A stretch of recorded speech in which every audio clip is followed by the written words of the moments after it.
hiki, mo e tūta, o e whetukutuku, o e whakanofo. O e rea ki e taanga mohana whitu. Kau maa e whahina ki he kehe e mana tū mo ene aonga, mo e tae aonga, ki e tau mo ui me ngā aue o tau whakako. Maina pe whoki. Ai nā whahina kehe mana tū na tau tānaki whaiwhikau ko i Lennox. Nā hi tāla kehe, o Loloto Ange, he mana tu vai na tau la o rea ki ai. Vai kawenga i tau tā mai mūki.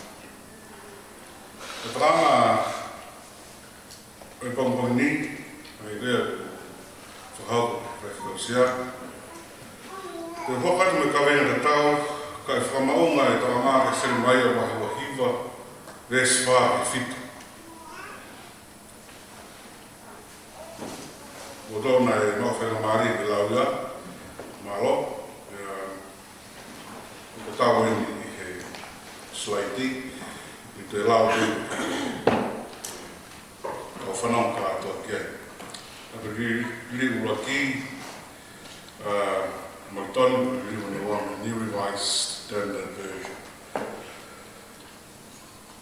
O pēna whare a kono a aina, ka whola aini a si kawa sā pāti ko e tua Isleri, ki kaupō pula, aia na akuoki ki aru pō pula, mei Jerusalema ki Pāpiloni.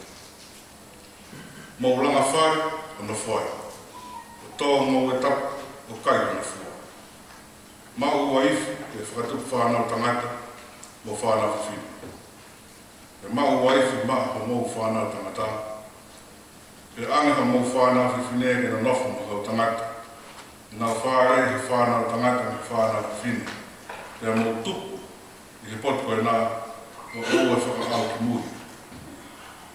E mō mamahi, ai tū mai e kolo ko are pō pula ki mō tō ki ai. Rea mō pūwhia ia ke si hoka. He ko ene tū mai e, ko o mō tū mai e.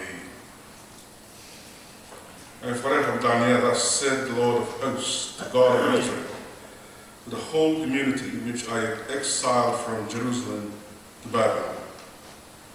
Build houses and live in them, plant gardens and eat their fruit. Take wives and beget sons and daughters, and take wives for your sons, and give your daughters to husbands, that they may bear sons and daughters. Multiply there, do not decrease, and seek the welfare of the city, which I have exiled you, and pray to the Lord in its behalf, for in its prosperity you shall prosper.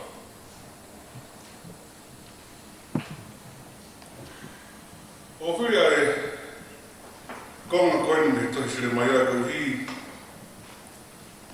o whanawhanofo i he ātakai te tau mo ia, a ta whanau ki ai he tau tala noa he sāme te auto whitua ni awhi.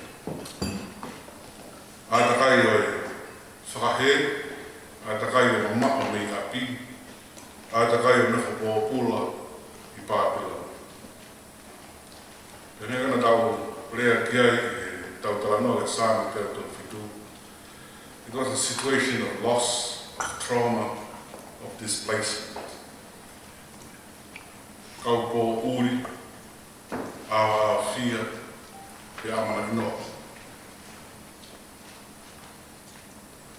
Walau maena nofo i he kai na sinta, ka puputu, mo tai li, te au pāwena na weki.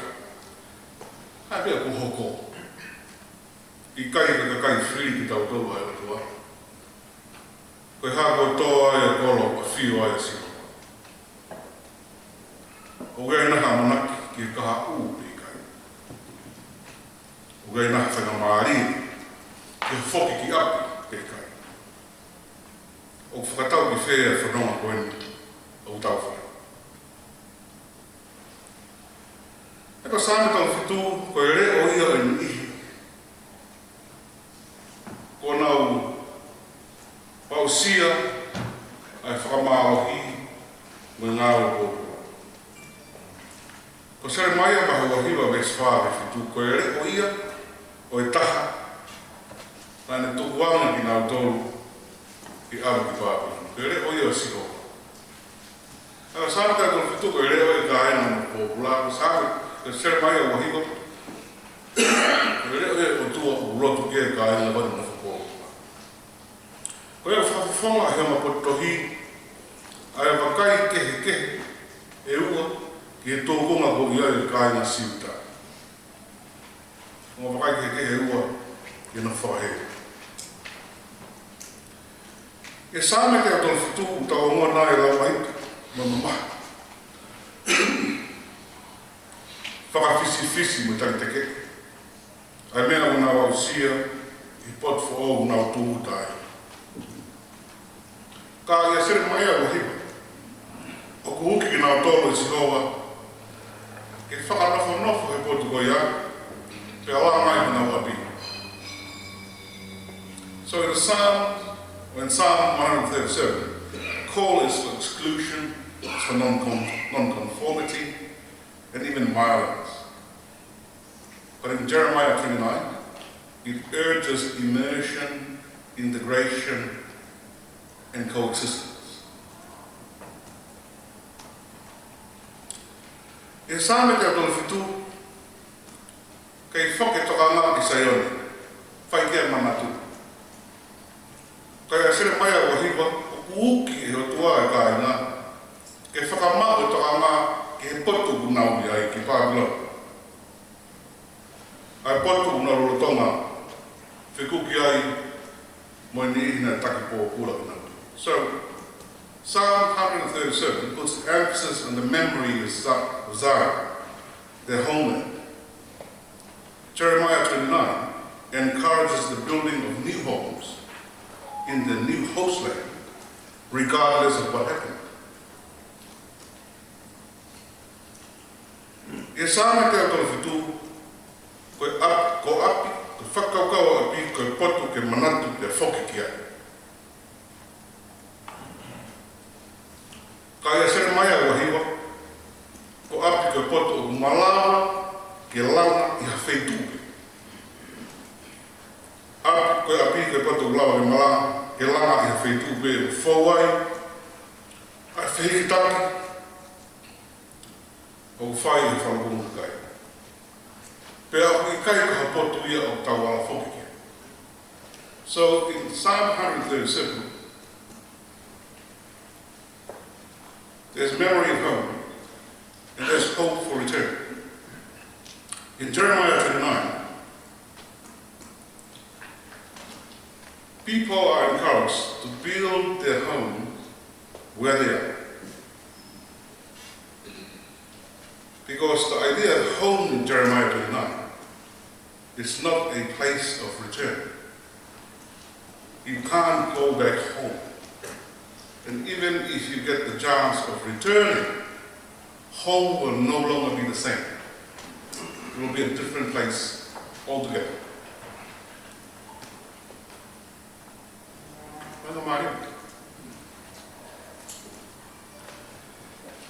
E sāme te atolu whitu whai e tau tapaka e Sihova mo i loto tānia ki ne tau tea Pāpila. Tau omoa nai e pēs whitu ki hiwa, sāme o nefi. Kau kore whenga maari e pia like ai ulu i whānau e makata. It's a very violent plea. Kai a sere mai a wahiwa kai whai mo mamahi ai tuu maari e o i kolo o ave po ula ki mo toki. Ko ko ia hufia mo i kolo ki Sihova. He ko ele tuu maari e ho mo tuu maari e. Seek the welfare of the city to which I have exiled you, and pray to the Lord on its behalf. For in its prosperity you shall prosper. Ano whare taha? Sai, tu wai tangi. Te tuk mamana tu. Ngā uerera ke langa me whang, tōha ngoe, kun hau waifi ma hote pāniti, ma mu whāna. Lotua, te pou, ke le rei whamu fua e whanu. He ka naka tuu mai, te mo tuu mai enu.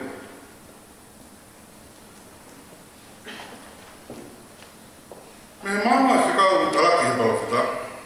Ko ne hulu ki mai whii mau inga e tau whakau kau mo tau tānau kia. O kawa ngai whii koe, koe hae hala heni kua tofa ma ai langa lotu tau whai I waha pe ngai poto tau. Koe hae hala kua tofa heni ke mui kia langa lotu tau whai. O ku uki nai e pōpula ke ne tai e tu whakanga kune iai koe pōpula ia. Pe wau ko ia o kui whē ai vete ane mo whakatawa tae nā a takai. Tolu, koe hae tāla o tau ala auhi mei heni o whekau aki mo kakai hiki whanua, migrants. Kakai hiki whanua hangeho ki tauto. Pe mo ki nau tolo o kumi whanua, refugees. Hangeho ni ihi o kumi hu whanga mai ke tau ngahi loto whare ke kua tau ngahi whanua.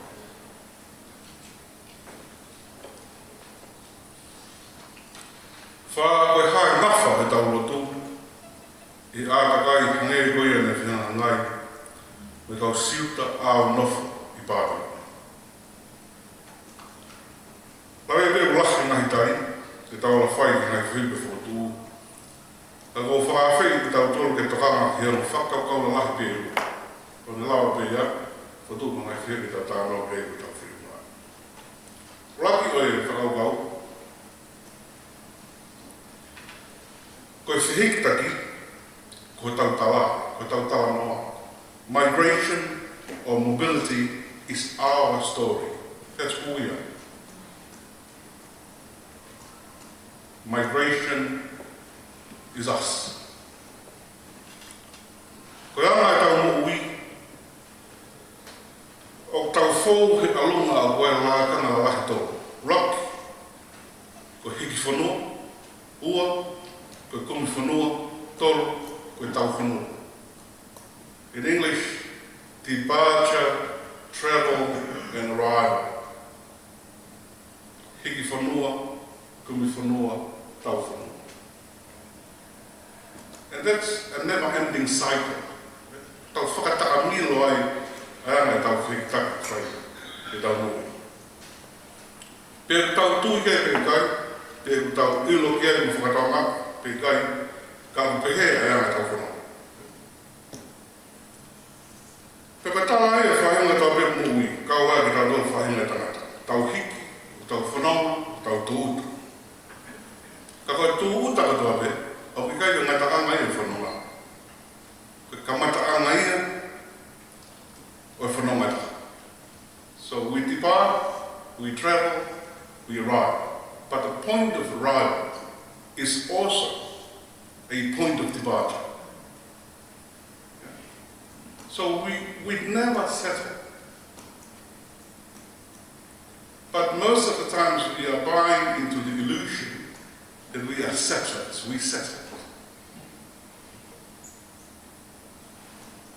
But the reality is we are always on the move. We are people who are constantly moving from one place to another, whether physically or emotionally or intellectually or whatever, but we are moving. Does that make sense? E koe whik taki koe ni, o i kai whakangata pēki unuaki whatsio ka lawha ni tō tāngi.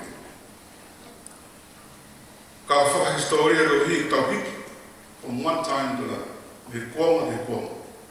O whakata mai ko hi he tau hiki me whakau kau e taka, he whakau kau e taka. O whakasosiare ko hi tau hiki me tākanga e taka, he tākanga e taka. Pea whakaloto whoki.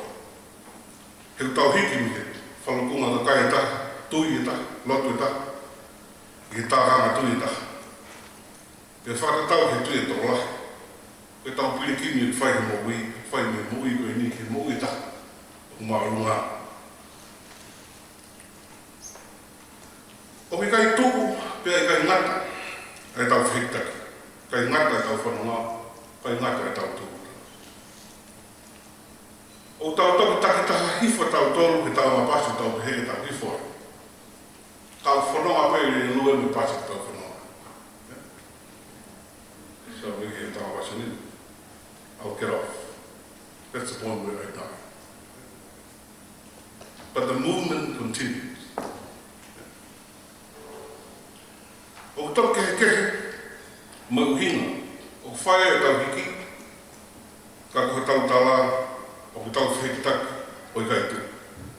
Migration is our story. Koe whekitaki, koe tau tala. Ka ngāi tala noa o hāha tau i tapu, tau te whito ke whakamotua, o lau whekitaki noa.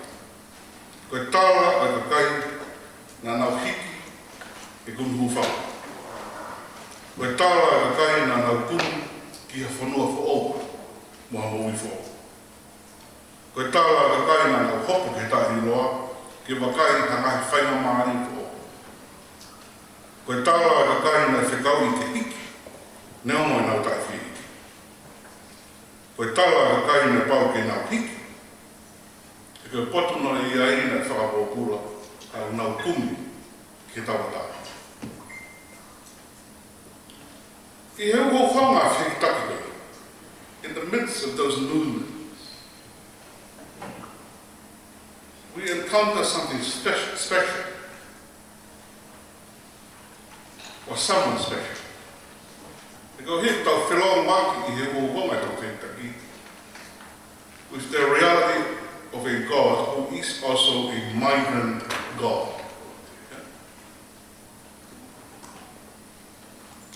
O tau whekitaki ki tau tōru, pēr whekitaki pe he mui oto. Ka koe tala maari ere o tohe toi tapu, o ku hiki mohono kakai. God does not dwell somewhere apart from people.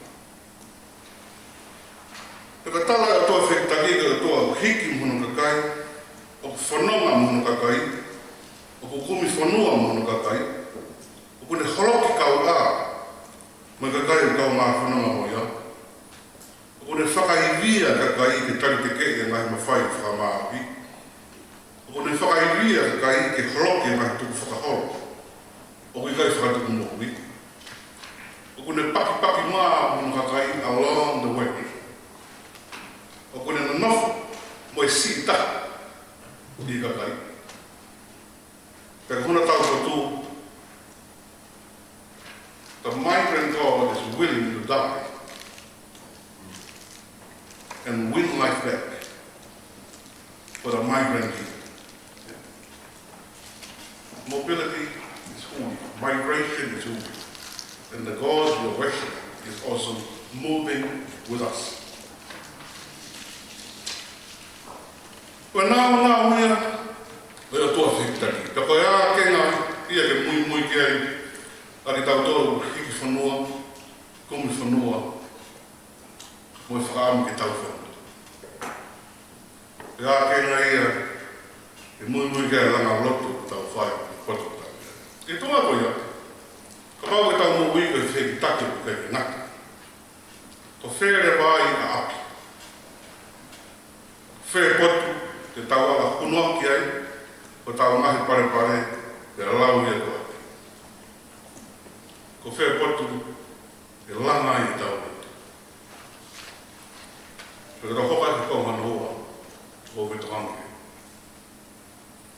Home is built en route. In other words, home is built on the move. We are building our home as we move from one place to another. Then in that case, we have the opportunity of building multiple homes, multiple localities. O tau langa loka I hawha. Koe tau rea tamato e whanua, rea maari e mo. Koe kau haa mau e whanua, koe kau mau I whanua.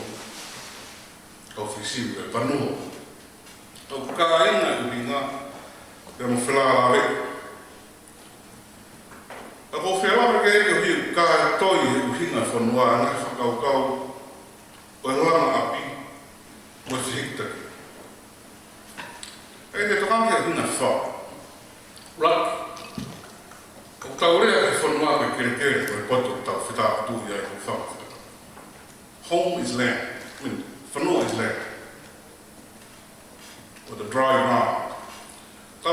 Ka urahi hake ai, ngai whakaukau whilawe me whanua, he kere kere mō o tau. Whanonga o tū ai. Tau ngā rea whanua he manawa ngai whai. Yeah? The womb, the placenta is another whanua. Potu ia, tui tu ia, whakatupu pe whou ia, mo ui whoo. Tau ia pe whanua. Pe o whaki e whanua ko ia, i he manawa ngai whai. Pe omi e he whakaukai whanua, pēra i tātou e whakaukau whoo. Pe whanua e manawa, pe poto u tau hiki me ai, but can never go back to. Te koe, hiku re oe e whihuru me whai, nira ti maske sisu. O lapa e toi whoki ke manawa e whai, e whanau i whaoa. Ka wai whakaukau, once you move out of home, you can never go back to it. O tau langa, ko tau api, mo tau atu, on the move. E o whaile e whanua i manawaha na tohe mape tau mui. Ka koe ka mata anga e tau whetaki. Koe rea tau pārangi, kai malawa ke te aka tu o ua i waitata. You can never step into the same river twice. Ka koe tau whilawe i me whanua. We can never step into the same whanua twice. Whawana tolu, whanua o te kai. Koe tau rea tona, whanua pe tangata. Aia, una hike toka ngāmi kere kere, ke te tau tolu whahinga tangata. Ko ki tau tolu, koe whanua ai. Ka koe whakawau maari, koe hi una tawa mai, ko whē pe potu tau iai, o kui ai me whanua whaka. So we often talk about Tonga as our homeland, as a place away from us. Yeah. But we carry Tonga with us, wherever we are. Because Tonga is in us. He kutawa e Tonga ki kai ku kere kere kato tau tolu ka kai. Ke I fisi he tau kiloma futu pū. Ren loati ngapi na whai, o India. Mari ha mō.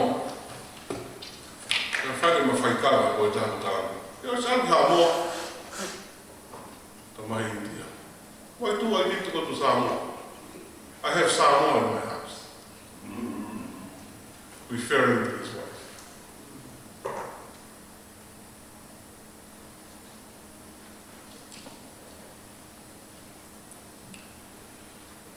Koe whawhilawe i nāwhi pehe e whanua te mui tangata, te kakakai.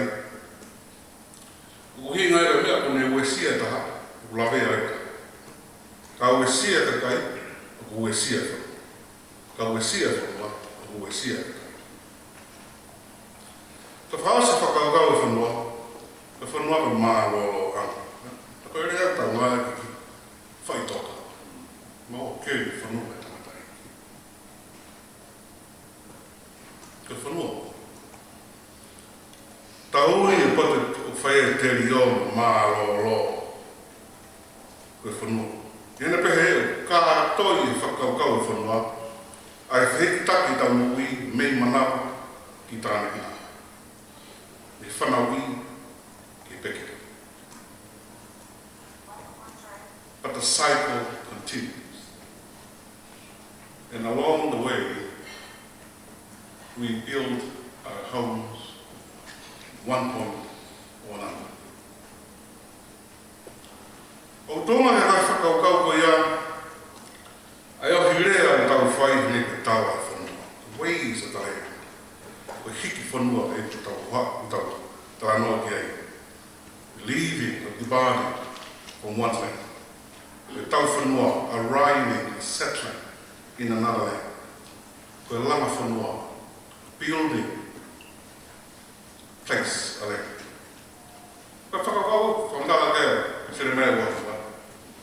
Oua hiki whanua pe, o kumi whanua pe tau whanua. Lama whanua whaki. Ko konga ia whatongia, o ka kai hiki, i potu taka, i potu taka. O tau rana ma tau api, i he waa whanonga me tau whirita ki pia kai tunga. O pēr whaka me potu tau langa loto. Tau lai i tau loto. We manatu ki api, but we can never return. Nā hiki me tonga e tā whāua ki. E tainga tā pēr ko whalawa i tonga, ko i tonga kehe ia, me i tonga nā mahenua. And I'm sure, no tolu, maa kia. Tana hiki mea wai ko loa mi, whire mea, ke tā. Ka whai whoka wai ko loa he, tamu. It's a different whire mea.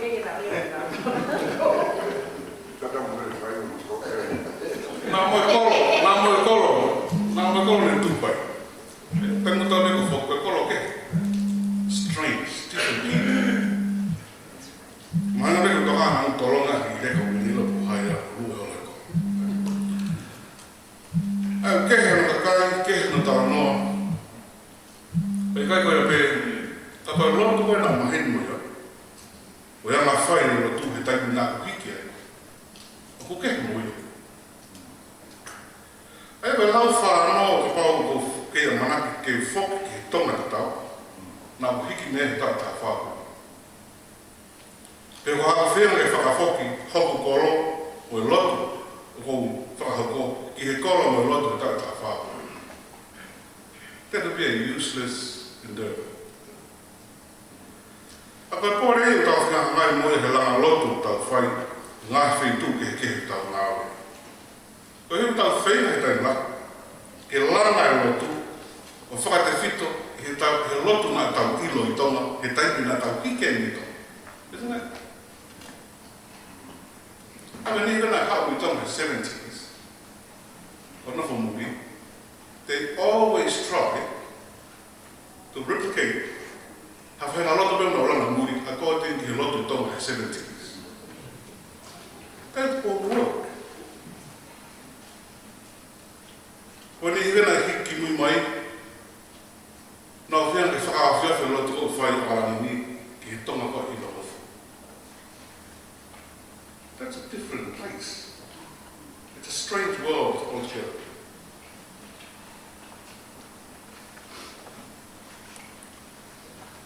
Ka kau hia tau ni taki ke whoki ki he tauna mo roto o e kuonga na tau mahen mo ia.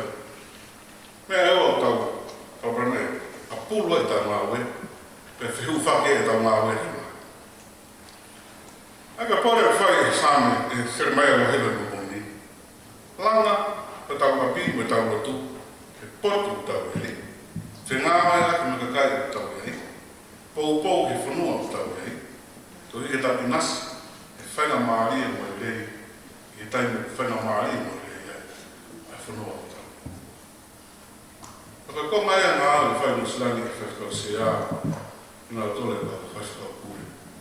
Ka whike ngā au e wā ofi, ke mo e kāi ngā whanua, me kau maui. Tau hi, ka taka tau pēo ku hopo ki kere kere a te aroa. Ku kāu ia, ku anta ai he taite, ai whanua a tarite o i tai. Mea ka tau pēnu Slani, o whai whakatau e tarite. And that's a very good way of doing things, even in CSC. Ka prawarana i he teimu mawahea nai, sina nei hana. Ka whakau saudaa, whakanoka saudaa. Ka pala parema ki rao mahau e saudaa. Bro. Oia ora pe he ko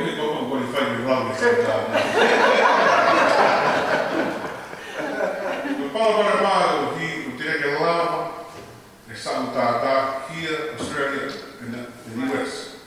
Embrace a pocket. And that ongoing resistance from the Free Wesleyan Church will always be wrong. So don't be surprised about it. Todo pues, no con el show. I feel bit like Or Methodist. Now, just to whamawa o kei tau, prano, I tainu, no?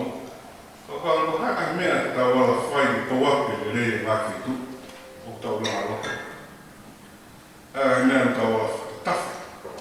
E tuku whakaholo ko tau ki kai lawa e maa nama le rei, ai langa loto ko tau. Haa tau ki soni e langa loto ko tau whai. Tāna fu, man. Where do we see ourselves in 10 years' time? Tau hoka e pēru kei Filipe lotu kuna tau wanga he whitu ko whitu. Oh, we need something new.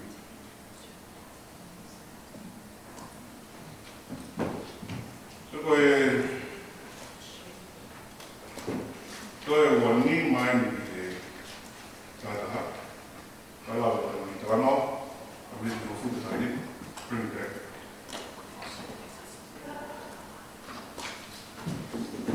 Koe ko wa whitu.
We wish, consistent, but they're not.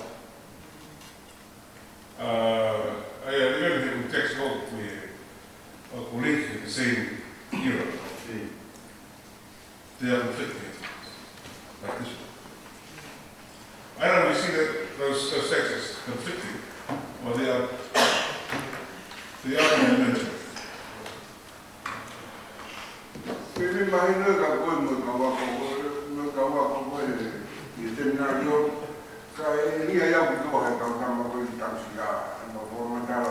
Sabi ko naman tolo.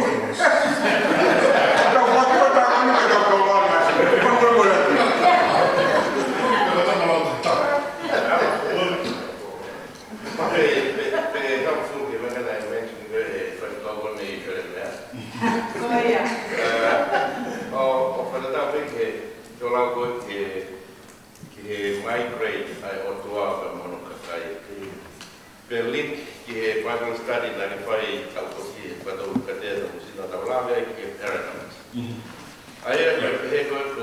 o muove o about migrant people but he's not doing that will be to limit God by time and space. Yes.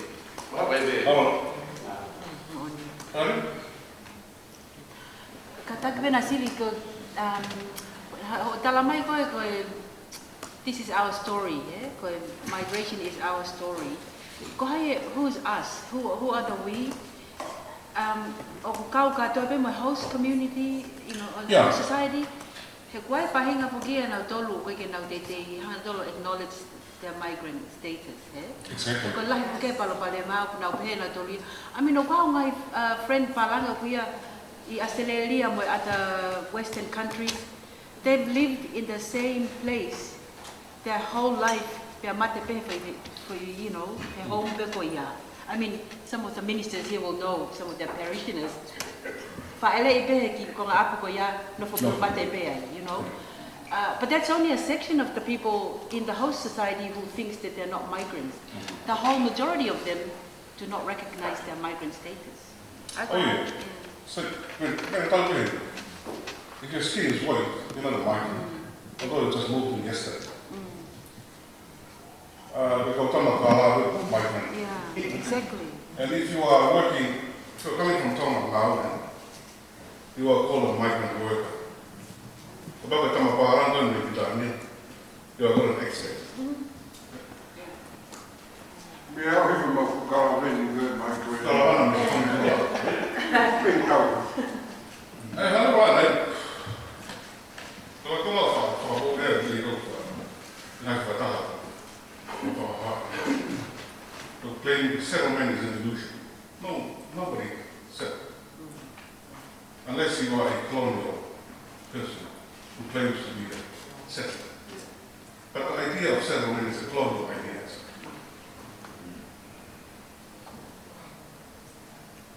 We have to acknowledge we are all migrants, we are all moving from places.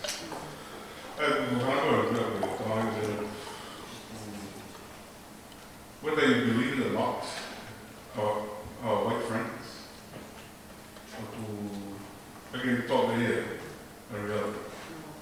The shift. Hi, Maro, because I was a position. Go Fewee, go he, but not funny Lucina. We are migrants. Yeah. What I'm conflicted with is just a limited acknowledgement of tangata whenua and the tiriti of Waitangi, signed in 1840. However, why, if we're migrant, we need to know these things. However, in each country we're here, I mean, here in Aotearoa, we are pushing for, tikanga Māori and also all of those, like things that we should know as a migrant. However, how are we going to implement that in our churches? Ke mahino ke kainga tonga, tauhiki whanua mai, to acknowledge leva a tangata whenua. Pekoe tangata whenua, pekoe the Aborigines or the Native Americans or the Hawaiians, the Native Hawaiians, who need to be empowered. I mean, because I feel we are empowered, but we're not acknowledging them ke tau ngāwhana taha hange koe e tau iwi koe te taha Māori. Because if we're not working together, then we've lacked a partnership. And I mean, if we're going to hiki whanua and tell our story, it's a we, it's very inclusive. I he tawhaka koe ni, ke mahi no e pehe. He tawi whanua mai o koe o rakakai tangata whenua. Ke tawi ngāwe now, they like to work with us. Yeah. But sometimes we're not workable, ke tau mahi no e. We've got to respect that. So I think that's just, from where my perspective, the complementary text that you've used. Well, that's a good point. The mea rei tau wahe wahe tau no. But at the same time, we need to listen to other people's stories as well. Tau te whita ki tau no, ngā tolu whanua. Pena mua mai. Moro mea mai muri ke toki marona te whipea roa hei kau pōpō a arisi mea nata mātu. We're sitting at the grandstand at Mount Smart. We were going whānau in red. Okay. Ko whia I he mahino accept ke Nuslang e kau tō mā to do what they want to do. Whaha whia pōpō e. I tana rau whakau, ka pāna o tōna. Are we accepting of other people? Because definitely we're not accepting the Chinese. Imagine tūhaka o sea i nā. Flag. Tō fuka mo rere kā me me. So, no toka ka fila ke my body ka do stress we at the same time should open up for people.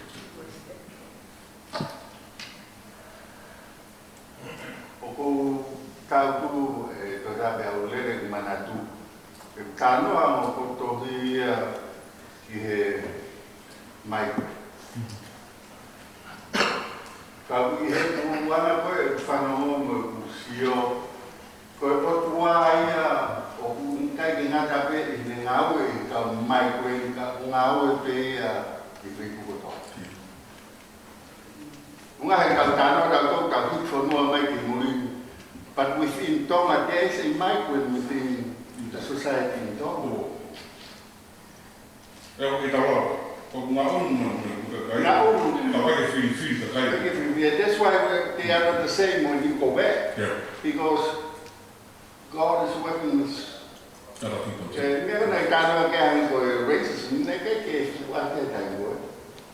The day get out of the out of Kata, I think they now or thing. Sure. You're not done. There is something working within the migrants, Listen to within New Zealand. the society. You. Go back again. Okay. It's good.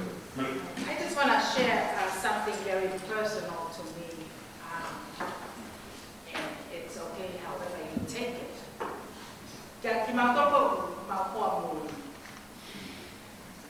It's very difficult to kind of about far now. It just at the same time, encourage you or push out and focus, especially working for the church. But in time that now environment it's diversity.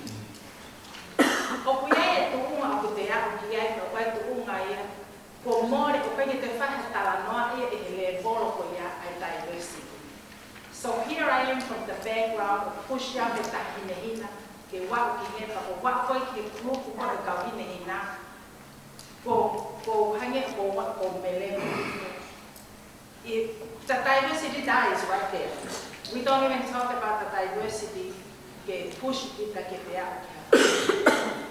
So okay, is stuck.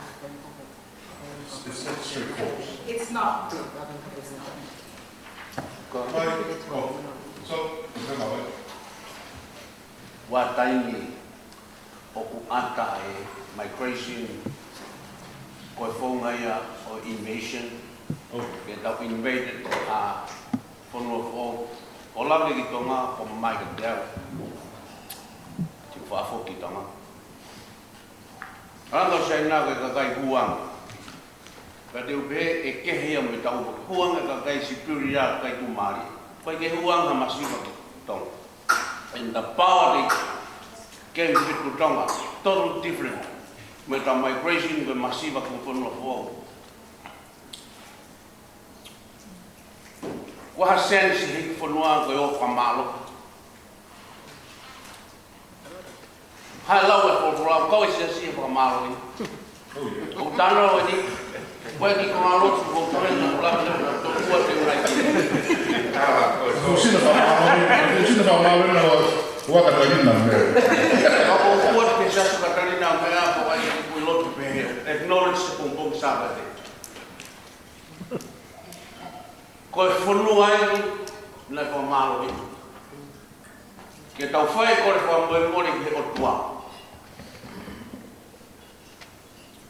Fama mai pero tu. Não ame ko po. E kau, o pehe da un funua, ko tau fa malohi, ham hatoton wakakai, o pot ko ia ko tau o tokoni ke ilo ai tua. Oh. Also, ma be for that I to class ke migration ni. Nā rau tau whakahua ki tau whekitaki nai wina me.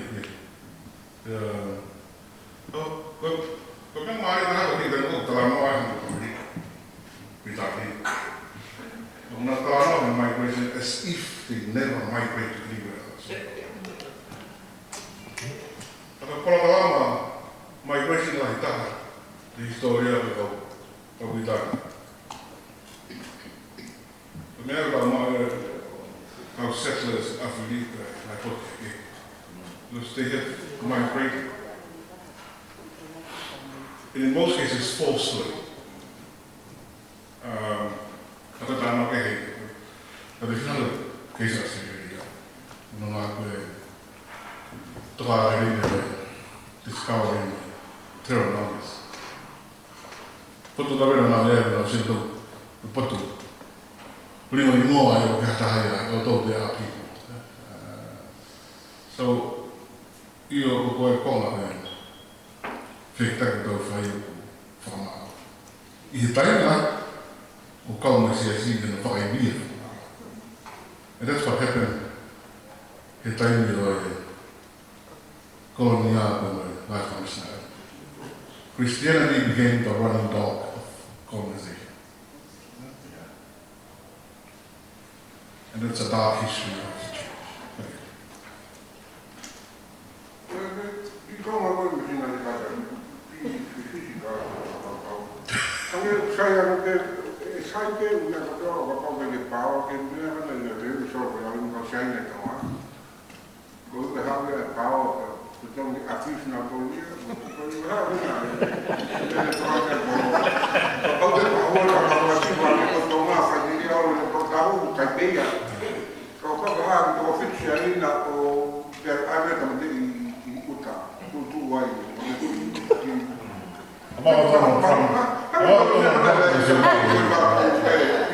Take you.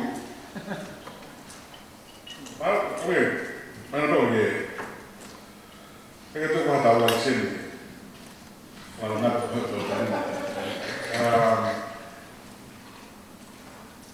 the reaction you thought of saying no.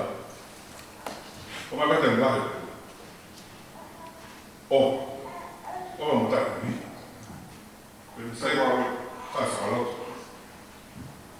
He now, mom, with I'm married. For a lot of them, che io mi trovo tanto lì, sembra che molto, per i figli del papà.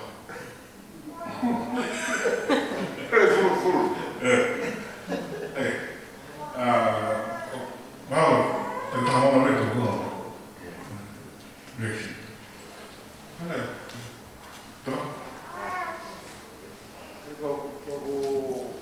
Magari magari mai non vedo per che mindset automatico trasferiti poi là che cai che può là sta poi torna a formare la organizzazione la caia formare che na mindset che è popolare da tutto poi economic crisis o canale la soluzione che qualcuno ha detto tak popolare e hoga poi si valum laiva utama se mai o te mo pe fana o motor che o fita buona mo mai che te una pe mala ai mai o motor ai non me lo male che o o continue con la pe popolare colonization of white mistaken to a different situation. Then we have how I think all out of our religion, but I want to for a king or for initiating of who we have now. I don't know that our is the town here, good case in a formula. So, for the head out of posting. Con inicia questa monete. Dopo quante se ne furono anche che me he kono la ko ma ko e na ko na tu na to ko ma o se ma ko me na ko ma ria ha pa ia se vai a pa se vai e ko hi fono ko ni ko ta ko ko te mo no tu ki ka pa ko fita ko ni ba na e me ka o ta ko ma ko ia Nā oi. ma wa tu wa O tu ko ma ni pe ki ha ki ko fe ni a leni ni no. Instead of embracing but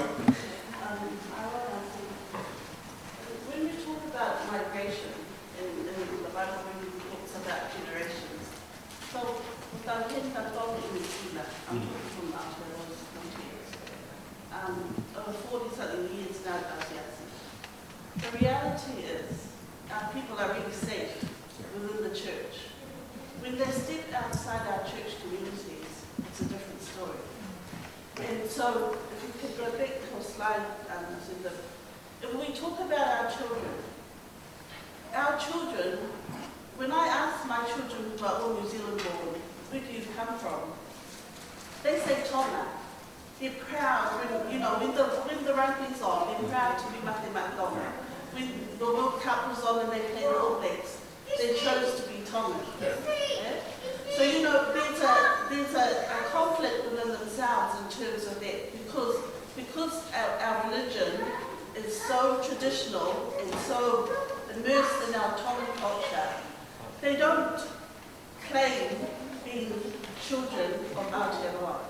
And it's really interesting in education because we see that, in terms of our parents, in terms of the outcomes, we see it.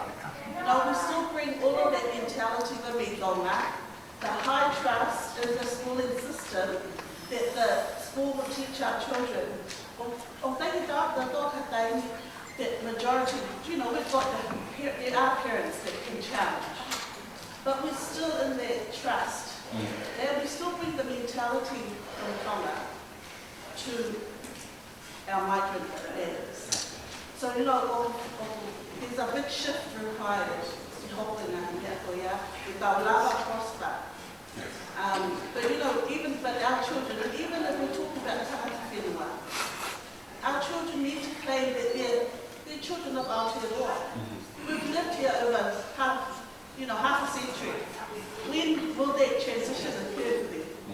And that's a question for us to question too, because we are part of this land also. We contribute to this land and everything. But it's really interesting that, 50 years later, our kids are still playing in Tonga. And they don't, when I ask them, so where do you come from? They say Tonga. They don't even say I'm a New Zealand Tonga. No. So it's really interesting as a people in religion, where we are 7.4% Pacific in New Zealand, but in our church community we're the majority. And our power in the church, however, that is not reflected in the actual society and community. So it's something that we need to talk about. And when we talk about Tāngata Whenua, we're safe knowing our Tongan culture. Majority of our Tongan people here don't even know Māori tikanga. They don't know protocols for Māori and Tāngata Whenua. That's the reality.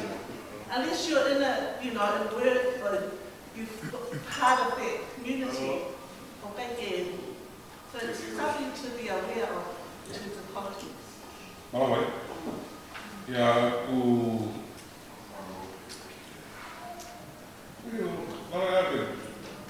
I don't think Tongan churches are serious about acknowledging the Bible. Now, you see, so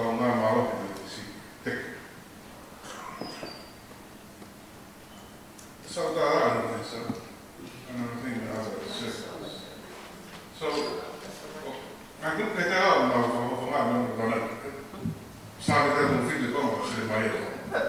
resisting it, not embracing it.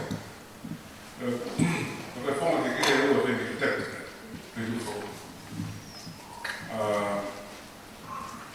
But to grow, you have to embrace something. It's a killer. I'm not going to say it like that. You can't really let go of it. You can't put in your mind it has to be a compromise. Give it Look, Malo, nasi lupeui, kita no ki fonua, pemakai kimuri pada mana kitonga ki fonua kitonga, the land, physical place. Kalau aku kimuri ni, mabakai ko Australia, ko ngasiasi ko wab ko tupu ngasiasi, na jingsa sekadata, ngasiasi me tonga tata. Wau e tupu kau. Ko fehui le va pau ko fonua ko tonga ki tangata mo fefine ko fe pe feitu ke hiki ki ai. E mahalo ko motor le vai tonga ko si muri ki ta whakatahataha ma upe ko kanga tonga ki chas tonga. Tau hanga tau tori o toi katuaiange a ngā unu mo e whakalakalaka ko e ngā family ki kamata ki nau hiva fo o. Mo feo me ka kai fo. Ka mate mo fa tonga la ki fenga ta la nga we ke hiki. Ka ko fenga mai ko e nga hi po tonga pe na fa ai ke hiki na e ka kai me he feitu ko o mai pe o lata feo hi. Ka nga tonga mahalo nge pe ko musila. Ke to konga ki na to. Ka ko feo e fo ma fe na e fenga ta fo ki na hiki pe ko sas pa paralani pe ko ngasiasi. Ko mea ko mahau waka i ko nā tolo ko wawe ange taha ko ina unga unu o hiki, o whiohi. Anga whakamatala ko e a siaola ko e me awhi. Ko e wawe ngā ingi mahau ki whanau pe ko e ka inga koia. Ka pau koia. Ko hare mahangau e a si ma ko takisa ki whaka ai. He ko mawhenga mo ke whaka ai ki whokiri ke kau mai ke toko lahi tupu ngā siasi tonga. Kau me pa. Ka ina hao. Sio ko ngau na lau ko tonga pe fe tu na o ke ai mo o ke nga e mo na tari ko ka kai ko fonua o me da tau pe mo fa tonga se dia tu ai ang nga o ke finga a ko mo e ka kai e no fa ta ha pe ko langa pe ko sia sia ma ko. So we ended up creating enclaves, telling enclaves everywhere. We decided that it's malo from decided. I figured I didn't have to I don't really have an answer. Please ask.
tokon whakarei mātou. I ana lang